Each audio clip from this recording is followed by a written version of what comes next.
اور ماشاءاللہ ہم مسلمانوں میں تو حالات پہ تبصرہ کرنے والوں کی کمی نہیں ہے۔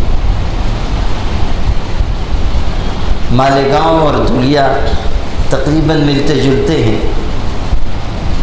وہاں بھی کارخانوں کی کثرت ہے، پاور لوم کے مزدور ہیں، یہاں بھی ہیں،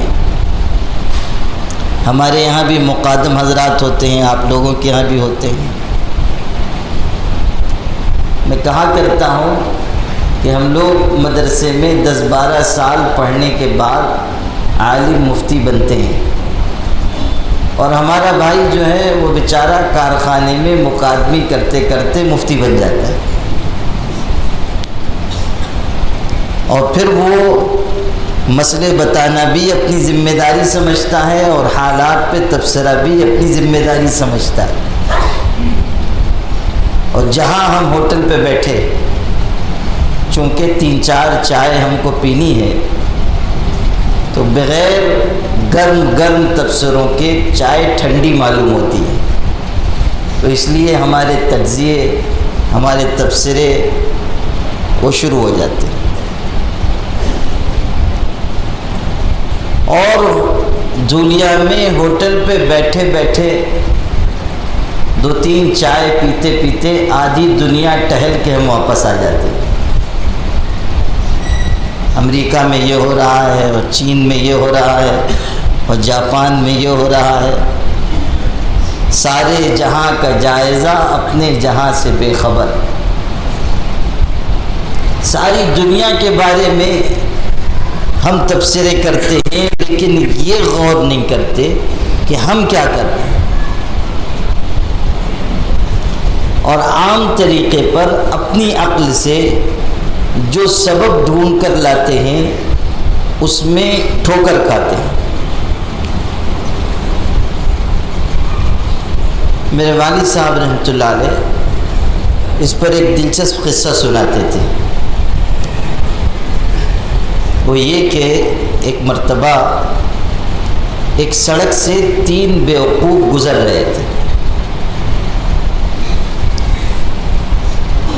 تینوں ماشاءاللہ پہنچے ہوئے بزرگ تھے، کوئی چھوٹے موٹے بیوقوف نہیں تھے، اعلیٰ ڈگری یافتہ بیوقوف تھے۔ تو وہ تینوں جو ہے راستے سے گزر رہے ہیں، تو ان کو سڑک کے کنارے ایک مینار نظر آیا، تو اب آپس میں بات چیت ہونے لگی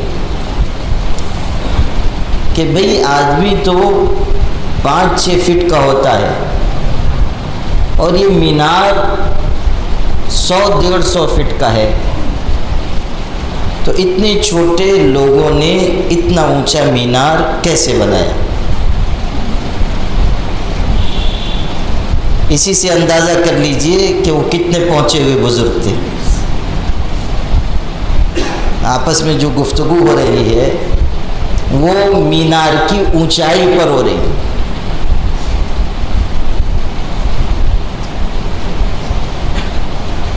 تو ان میں سے ایک نے کہا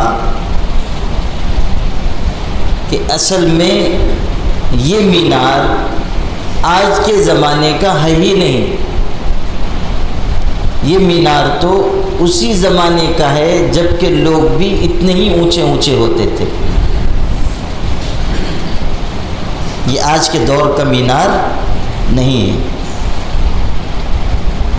دوسرے نے کہا خاموش رہے، کب اتنے اونچے اونچے آدمی رہے ہوں گے، تجھ کو معلوم نہیں ہے اصل میں اس مینار کو زمین پر بنایا گیا تھا اور پھر کھڑا کر دیا گیا۔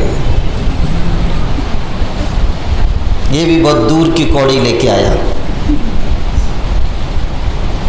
اندھے کو اندھیرے میں بہت دور کی سوجی۔ اب وہ جو تیسرا تھا، جو ان تینوں میں بھی امامت کے درجے پہ تھا، یعنی عقل مندوں کا امام تھا، عقل مند سمجھ گئے نا، ہاں نہیں تو معلوم ہوا دھولیا والوں نے عقل مند کو واقعی عقل مند ہی سمجھ لیا۔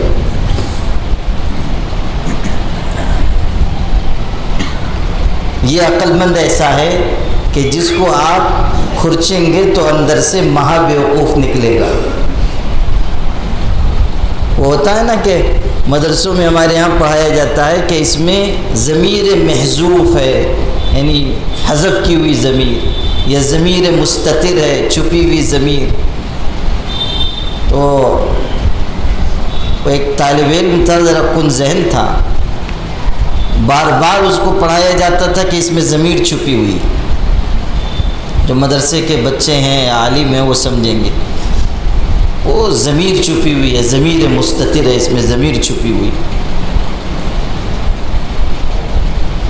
وہ بہت دفعہ جب اس نے سنا تو ایک دن کہنے لگا کہ استاد صاحب بار بار کہتے ہیں کہ اس میں ضمیر چھپی ہوئی ہے، ذرا ہم بھی تو دیکھیں کہاں چھپی ہوئی ہے۔ تو اس نے ایک چاقو لیا اور جہاں وہ لفظ آیا تھا کہ اس میں ضمیر چھپی ہوئی ہے، اس کو اس نے کھرچنا شروع کیا۔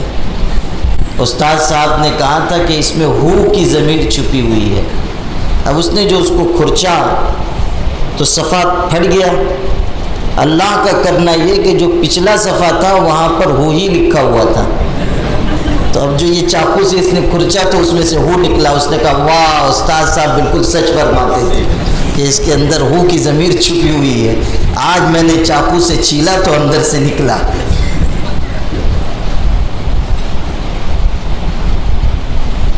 تو وہ جو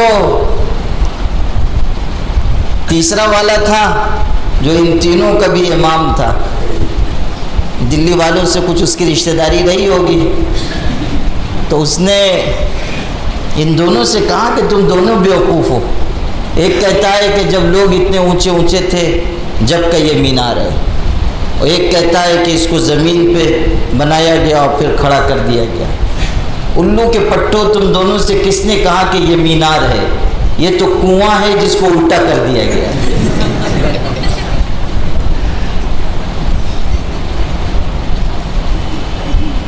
جس طرح ان تینوں بیوقوفوں نے اپنی عقل استعمال کی اور ٹھوکر کھائی، اسی طرح مسلمان اپنے اوپر آنے والے حالات کے سلسلے میں عقل کا استعمال کرتے ہیں اور ٹھوکر کھاتے ہیں۔